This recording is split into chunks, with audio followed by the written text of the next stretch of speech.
Tesla officially opens the superchargers to non-Tesla EV owners in the U.S. and explains how it works. I saw a video today of one of the first demonstrations of this. I was tempted to go drive down to Buffalo to give it a crack with a non-Tesla charging at a supercharger, piss some people off in the Taycan.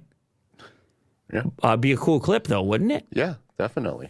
A little bit far, but be a cool clip. Tesla has finally started to open some supercharger stations to non-Tesla electric owners in the U.S. This is through the Magic Dock with the CCS.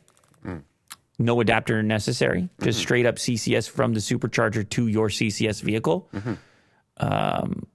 While those stations were now equipped with the integrated CCS adapter to work with non-Tesla EVs, the automaker had yet to officially open them up through the app and start onboarding electric cars to its charging network. Today, Tesla officially started to do that. Let's play the clip.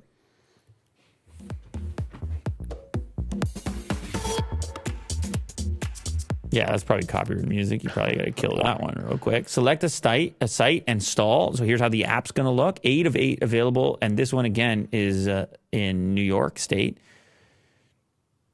Choose the post number, and you see the rate, and your credit card is attached to it, and you pull the whole adapter out. That's the best look we've gotten at it. So it is your typical Tesla style. Can you go back to that frame? Sure. This is the best idea. Just pause it with the thing extended. There you go. So you want to unlock the adapter and the cable at the same time. So in this case, this would work with a Tesla proprietary connector, but then that same connector is attached to the CCS adapter. And you pull the whole deal out of the Magic Dock, which I don't think is going to be available at every single stall, but it'll be at some.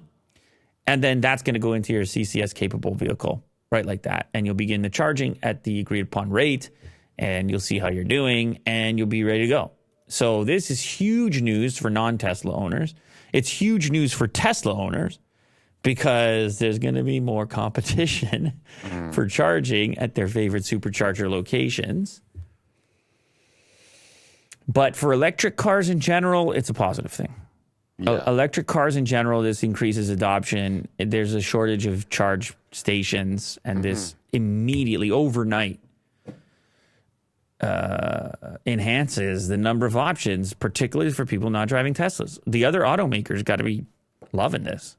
And Tesla's still going to make some cash on it. They're going to still set their rate. They're still going to profit off of it, and they can figure out what they want to charge for it, and then other people can figure out what that's worth to them. Yeah.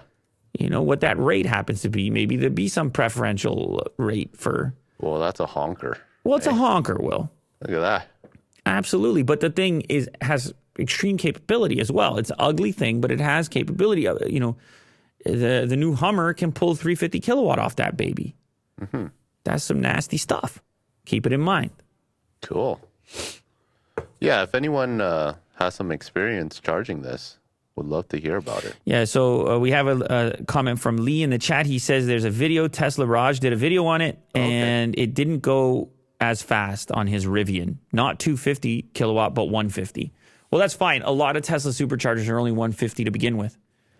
And the number of 250 or even 350 kilowatt charger availability is very slim at the moment. 150, we can deal with. That's, especially around here, like, that's an improvement over some of the availability in this region.